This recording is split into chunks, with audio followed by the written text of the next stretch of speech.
Bienvenue sur la feuille de route pour atteindre 100 millions de dollars de croissance. Si vous cliquez ici et que c'est la première vidéo du plan personnalisé que nous vous avons envoyé qui se trouve dans votre email, et si vous la regardez à partir de là, alors vous l'avez déjà. Et si vous ne l'avez pas, il s'agit d'une vingtaine de pages détaillant exactement ce que vous devez faire pour passer à l'échelle à votre niveau actuel. Les vidéos et les textes associés à cela, c'est notre cadeau pour vous. Et si vous ne l'avez pas, cliquez sous cette vidéo et vous pourrez entrer vos informations. Ensuite, nos 1000 lutins en coulisses s'en occuperont. Et puis nous vous l'enverrons afin que vous ayez un plan précis pour votre entreprise dès maintenant. Cela étant dit, nous sommes à la première étape. D'accord, donc la première étape de la croissance, c'est juste vous. Et donc, nous appelons cela improviser. D'accord? À l'étape d'improvisation, votre effectif est de 1 parce qu'il n'y a que vous, n'est-ce pas? Quel est votre rôle? Votre rôle est vraiment d'être un chercheur. Vous essayez simplement de comprendre ce qui va fonctionner. Souvent, à cette étape, les gens manquent de clarté. Et la façon d'obtenir de la clarté pour savoir quoi faire ensuite, c'est de faire des recherches, n'est-ce pas? Alors, à quoi ressemble votre structure de direction? Juste vous. Alors, remarquez le thème ici. C'est juste vous. À vous de trouver la solution, de comprendre ce qu'il faut faire, non? Le nombre d'entreprises à ce stade, quasiment aucune parce que vous n'en êtes pas encore une. Vous êtes une seule personne essayant simplement de comprendre ce qu'il faut faire ensuite. Commençons par les produits. Gardez à l'esprit la contrainte, puis ce qui est requis pour l'étape suivante. Côté produit, nous en sommes là, soit les biens, services et résultats fournis par l'entreprise. À ce stade, la contrainte, c'est que vous n'avez rien à vendre. Très bien, c'est le gros problème. Pour l'étape suivante, offrez quelque chose gratuitement. Ce n'est pas obligatoire, mais vivement recommandé. On a fait ça avec toutes nos boîtes. On offre des choses gratuitement. Et il y a beaucoup de raisons stratégiques à cela. Très bien, voilà à quoi cela ressemble réellement. Voyons donc l'ensemble des catégories de produits. Offrira-t-on notre produit gratuit en tant que logiciel ou bien en tant que média? Ça peut être des livres, contenus ou infos. Sera-ce un service? Offrira-t-on notre temps gratuitement? Il s'agit soit de faire quelque chose que nous savons faire et que les autres ignorent, soit ce qu'ils n'ont tout simplement pas envie de faire. Par exemple, si je sais coder un site pour quelqu'un qui ne sait pas le faire, c'est un service de connaissance. Ou alors, si je tonds une pelouse pour quelqu'un qui n'en a pas envie, c'est un service de temps. Et enfin, il y a simplement les produits physiques, des choses concrètes que l'on peut réellement tenir dans ses mains. C'est comme, d'accord, quelle est la chose que nous allons offrir gratuitement? Quel est le mécanisme? Dans ce cadre, nous avons généralement un objectif, surtout si vous essayez de vendre un logiciel ou un service, parfois même des médias. Avec votre offre gratuite, vous voulez soit révéler un problème qui va ensuite ouvrir une boucle pour pouvoir vendre d'autres choses à l'avenir. C'est un essai libre, il goûte la solution, accessible seulement s'il paie. Via un processus en une ou plusieurs étapes, le problème révélé devient une évaluation.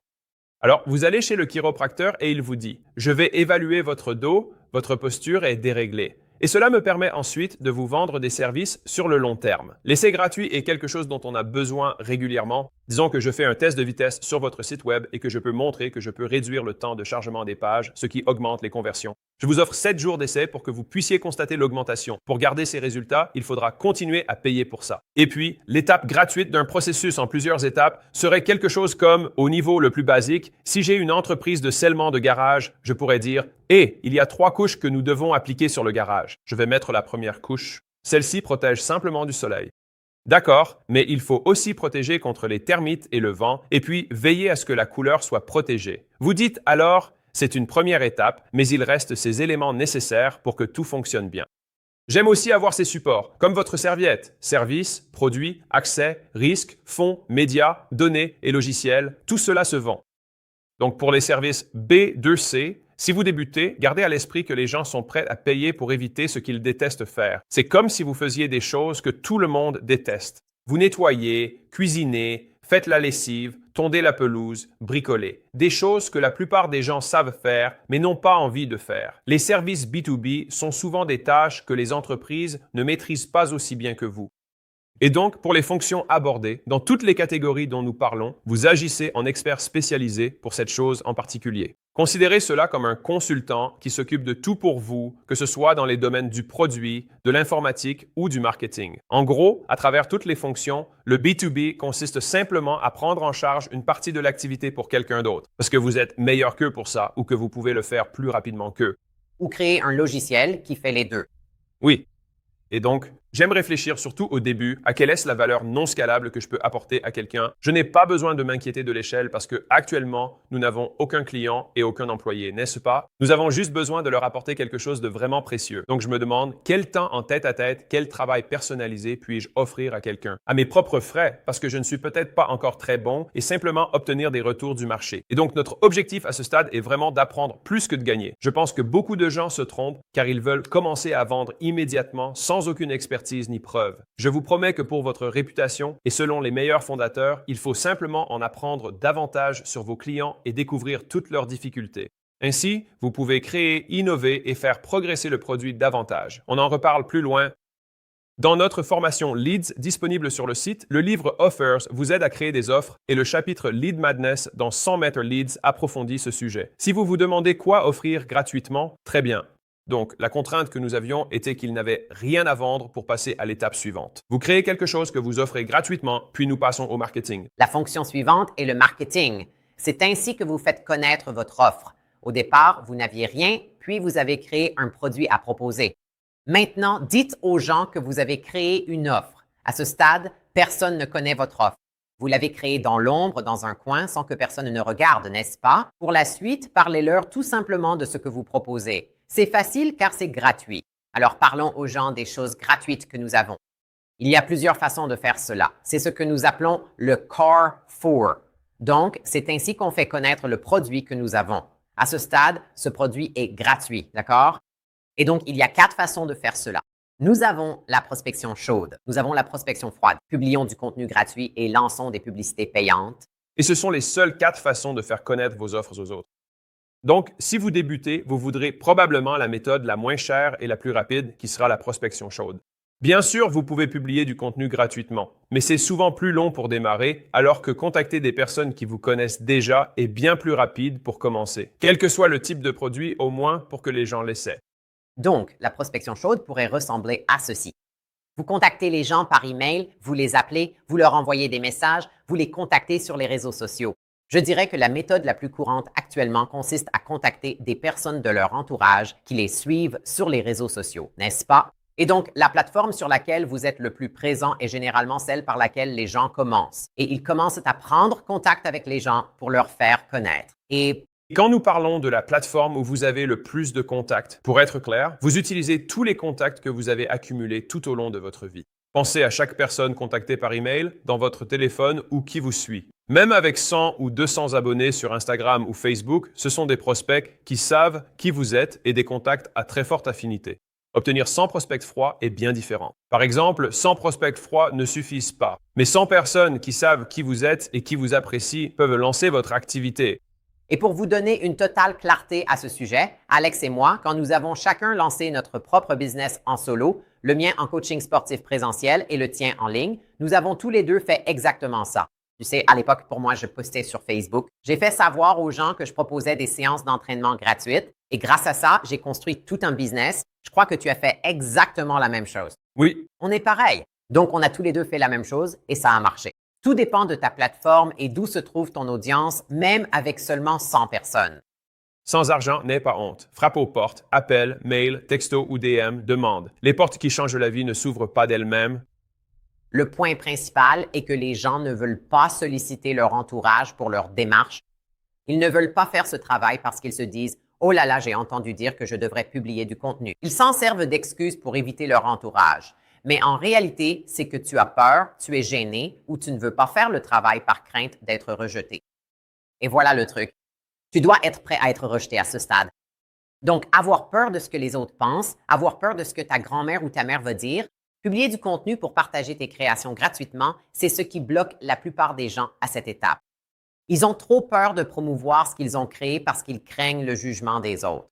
Et ce que je te dirais, c'est que tu peux soit rester dans la peur du jugement des autres, soit avoir peur de ne jamais avoir d'entreprise. Donc, tu dois choisir laquelle de ces peurs tu vas garder. Et on dirait que pour dépasser cette étape, tu dois lâcher la peur du jugement et la peur de la honte, faire ces choses pour que tu puisses construire une entreprise. On conseille donc de commencer par du gratuit. Beaucoup de gens ont tellement peur du genre « Et si je demandais de l'argent, mais tu donnes de l'aide gratuitement? C'est tout ce que tu fais en ce moment. Tu offres de l'aide gratuitement. » Donc il ne devrait pas y avoir de peur à l'idée de contacter des gens. Mais cela vous rapproche au moins de la possibilité de demander de l'argent à l'avenir. Génial. Vous êtes diplômé en marketing, n'est-ce pas? Tu as parlé de la gratuité et de vos possessions. Passons maintenant aux ventes. Vendre, c'est essentiellement obtenir de l'argent en échange de vos produits. En fait, pour l'instant, nous distribuons du gratuit. Le véritable problème que vous rencontrez est donc tout simplement que vous ne savez pas vendre. Vous manquez de compétences. Pour valider cette étape, il suffit de les faire essayer gratuitement. Voilà, c'est ça la vente, les amener à essayer, les amener à utiliser. D'accord? Voilà à quoi cela ressemble. Donc, vous leur demandez quels sont leurs problèmes, puis vous proposez de résoudre ces problèmes. En échange, premièrement, de dire ce que vous pourriez améliorer à l'avenir. Et si vous êtes satisfait, laissez un avis ou recommandez à un ami. Donc, j'y pense en termes de R, c'est-à-dire je veux un avis. Je veux une recommandation. Je veux fidéliser cette personne, idéalement via l'offre gratuite jusqu'à ce qu'elle paie. Et ensuite, je veux qu'elle achète quelque chose de plus cher, n'est-ce pas? Je veux qu'il passe au niveau supérieur. Donc, ce sont les R auxquels je réfléchis en termes de ce que je voudrais obtenir de quelqu'un sur le long terme. Alors, quel était l'objectif de tout cela? À court terme, c'est que nous voulons identifier les coûts cachés perçus. D'accord? C'est donc l'inverse de l'équation de valeur du livre Offers. Mais je veux voir quelles sont les choses qui demandent des efforts. Si quelqu'un ne veut pas essayer ou ne va pas jusqu'au bout, alors cela signifie qu'il y a un certain coût associé, n'est-ce pas? Est-ce que je leur ai demandé de commencer quelque chose qu'ils ne voulaient pas faire? Ou bien est-ce que je leur ai demandé d'arrêter ce qu'ils aimaient? S'ils veulent dormir le samedi mais doivent s'entraîner au parc avec moi, ils renoncent à quelque chose qu'ils aiment. Est-ce un risque qu'ils doivent prendre? En B2B, si je dis « je gère vos pubs gratuitement, mais dépensez 2000 $ par mois », les patrons risquent quand même leur argent et leur temps. Côté effort, ils doivent maintenant appeler un jeune pour gérer leur publicité. C'est une corvée qu'ils n'ont pas vraiment envie de faire. Et puis, enfin, il y a le délai entre le moment où vous promettez d'aider et celui où ils obtiennent le résultat promis. Si on y réfléchit, tous ces éléments sont des coûts non monétaires. Nous voulons donc bien comprendre ces choses-là. Parce que vous découvrirez souvent que les plus grands coûts associés à vos produits ne sont pas l'argent. Et donc, si vous pouvez réellement éliminer tous les autres coûts de votre produit, vous pouvez pratiquement facturer un montant infini. Et je vais vous donner un exemple hypothétique. Imaginons que je dise « Hey, si tu cliques sur ce bouton, tu auras direct des abdos en béton. » Oh la vache! Genre, si tu cliques juste sur le bouton et puis tu relèves ton t-shirt et tu as des abdos en tablette de chocolat, le nombre de personnes prêtes à acheter ça serait exorbitant, non? Et le montant qu'on pourrait facturer pour ça serait inimaginable si on était les seuls à savoir comment faire. Et donc, le truc, c'est que d'autres solutions promettent aussi des abdos. Cela prend juste 1 an. Vous pourriez vous blesser à l'entraînement. Vous devez renoncer à vos réveils matinaux. Tu dois arrêter de boire. Vous devez renoncer aux aliments bon marché. Il faut aussi s'entraîner, avoir des courbatures et faire tout le reste. La promesse reste donc la même. L'un des moyens les plus simples d'augmenter la valeur est donc d'éliminer tout ce qui est inutile. Toi? Je réfléchis, par exemple, comment optimiser l'usage de mon produit ou service pour cette personne le plus facilement? Voilà le début. Et donc, quand vous cherchez à faire cette sorte de transition, parce qu'évidemment, à ce stade, nous n'avons même pas encore demandé d'argent, puisque nous essayons de leur faire essayer. Nous proposons donc simplement un échange contre ces choses-là. Donc, au lieu de l'argent, nous obtenons les 4 R, les avis, les recommandations, la rétention et ensuite la revente. Par exemple, peut-être qu'ils resteront plus longtemps ou qu'ils achèteront autre chose plus tard. Et pour chaque raison pour laquelle ils ne veulent pas le faire pour nous, nous voulons savoir pourquoi. Et si vous ne savez pas par quelle entreprise commencer ou où débuter, regardez ceci. Super! Après les ventes, passons au service client. Voici comment pousser les clients à recommander, fidéliser, évaluer et revendre. Les 4 R dont Alex parlait justement, n'est-ce pas? Quelle est donc la contrainte à ce niveau? Vous n'avez pas de clients à servir. Surprise, vous vous demandez où sont mes clients? D'accord. Donc, pour passer à l'étape suivante, vous devez servir les clients gratuits que vous avez. D'accord. Qu'est-ce que ça veut dire? N'est-ce pas? Cela signifie être disponible tout le temps, être rapide dans vos réponses. Cela veut dire, vous savez, nettoyer les toilettes si besoin, il n'y a pas de tâche trop petite. Cela signifie ne pas éprouver de ressentiment face au fait que vous allez travailler comme un fou pour rien. C'est simplement la réalité, n'est-ce pas? Et ensuite, vous devez agir comme s'ils vous payaient. Parce que voilà le truc. Ils vous paient avec leur temps. Ils vous donnent de leur temps. Ils vous laissent peut-être un avis. Ils pourraient éventuellement rester quand vous passerez à un service payant. C'est le moment de briller. Tu sais, très souvent, ce sont les choses que nous faisons quand personne ne regarde. Ce sont les choses que nous faisons en échange de très peu qui posent les bases du succès futur de notre entreprise. Alors, souviens-toi de ceci. En ce moment, c'est toi qui fais la meilleure affaire. Parce qu'en réalité, il existe probablement un meilleur produit ou service ailleurs avec un meilleur service client. Donc, ton seul avantage concurrentiel à ce stade, c'est une exécution impitoyable, rapide et intense. Pas de place pour le service client maintenant. tu feras le nécessaire pour gagner et garder cette personne. Et espérons-le, la convertir plus tard en client payant. Le problème à ce stade, c'est que beaucoup de gens pensent « Oh, mais ça, ce n'est pas scalable ». Je veux que tu retires, même si on parle de croissance, le mot « scaler » de ton esprit pour l'instant. Parce qu'en ce moment, tu dois comprendre ce qui fonctionne. Pour te donner un exemple, à chaque fois que nous avons lancé une nouvelle entreprise, Alex et moi, nous nous sommes impliqués dès le départ dans le service client pour comprendre ce qui allait marcher. En gros, il faut tout essayer avec tes clients pour voir ce qu'ils apprécient vraiment parmi tout ce que tu leur proposes. Et c'est exactement ce que tu fais à ce stade, sans parler du fait que tu construis aussi ta réputation. Parce que si tu épates vraiment les gens simplement avec un bon service, il y a de fortes chances qu'ils en parlent à d'autres. Et pour te donner une information intéressante, McKinsey a mené une étude sur les raisons pour lesquelles les clients partent. Et plus de clients partent à cause d'un mauvais service client qu'à cause du produit ou du prix. Donc, quelqu'un pourrait avoir un meilleur produit à un prix inférieur, mais s'il offre un mauvais service client, tu pourrais quand même garder le client ou le convaincre de venir chez toi. Je veux dire, pour donner un exemple concret, T-Mobile existe uniquement parce qu'ils offrent une expérience de service client supérieure. Ils ont une moins bonne couverture, des vitesses plus faibles, objectivement, un service de moins bonne qualité, mais ils continuent tout de même à gagner des parts de marché. Ils l'ont fait pendant très longtemps simplement parce qu'ils battaient Verizon et AT&T sur le fait que leur service client n'était pas nul. Et donc ça, c'est le service client. C'est faire tout ce qu'il faut pour apporter de la valeur à ses clients. Donc, on est passé de n'avoir aucun client à servir nos clients gratuits. Très bien, tout le monde. Le sujet le plus sexy qu'ils veulent connaître au tout début, quand vous n'avez pas d'employés et seulement des clients gratuits, c'est peut-être l'informatique. Et donc, pour être clair, c'est la façon dont vous collectez, stockez, analysez et affichez l'information.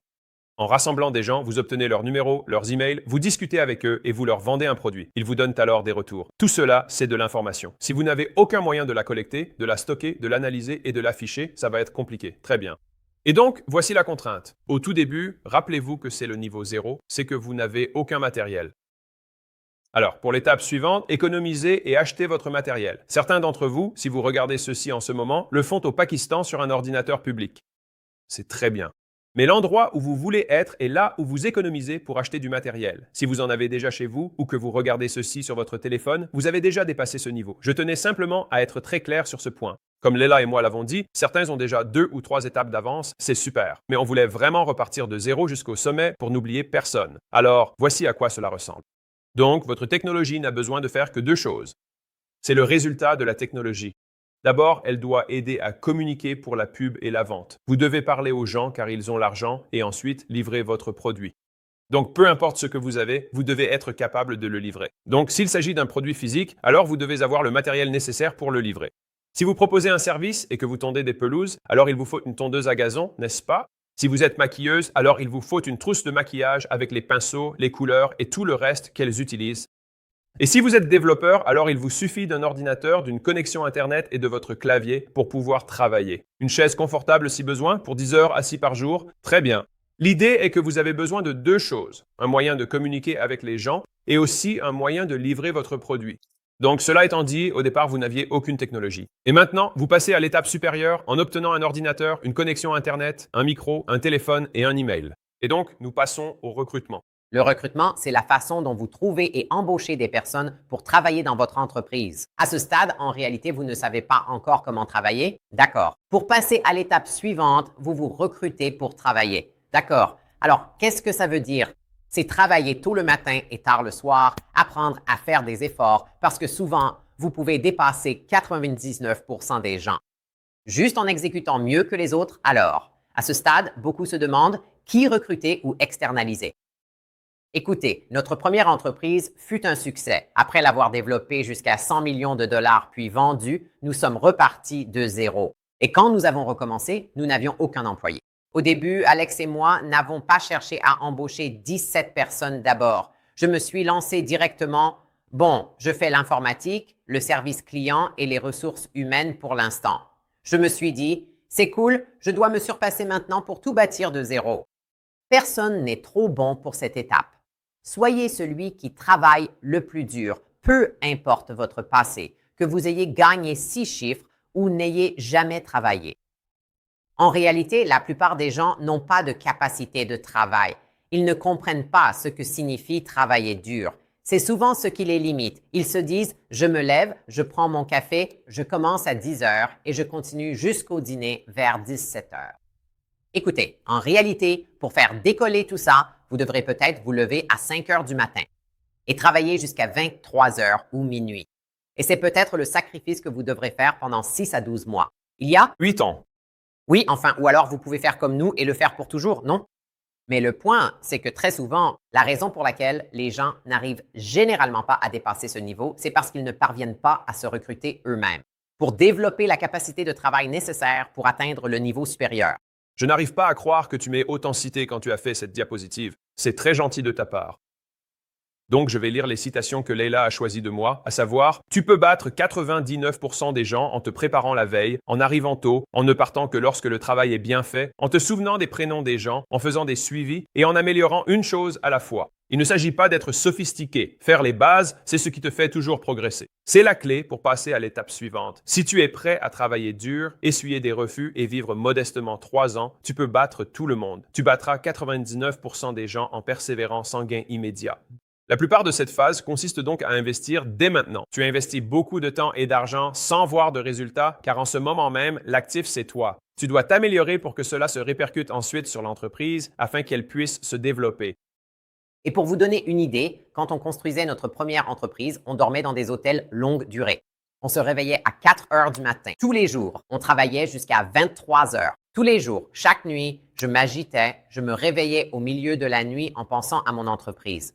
Oui, c'est difficile, c'est stressant, c'est dur et ça demande beaucoup d'heures supplémentaires et tu n'es soulagé de ce stress que lorsque les choses commencent à marcher. C'est la réalité. Et tu ne peux pas sauter cette étape. Encore plus de mes citations? Bien. Trouve ce qui marche. Fais plus de ce qui fonctionne. Trouve ce qui t'empêche de faire plus de ce qui fonctionne. Résous-le.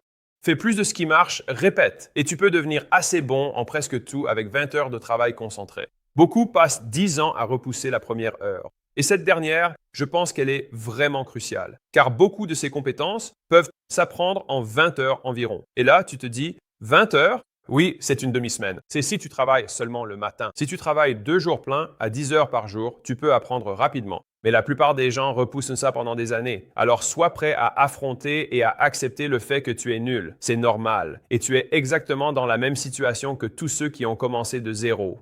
La réalité, c'est que tu en es là actuellement parce que tu es trop resté dans ta tête. Tu dois sortir de ta tête et passer à l'action, commencer à faire des choses pour voir si quelque chose fonctionne vraiment.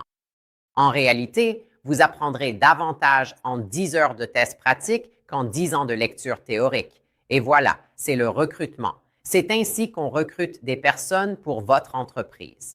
Et au commencement, donc vous vous recrutez. Merci Leila. Nous allons passer au RH, ma fonction préférée, soit comment limiter le risque que les employés ou les organismes de réglementation ne vous poursuivent. Voilà l'enjeu des RH.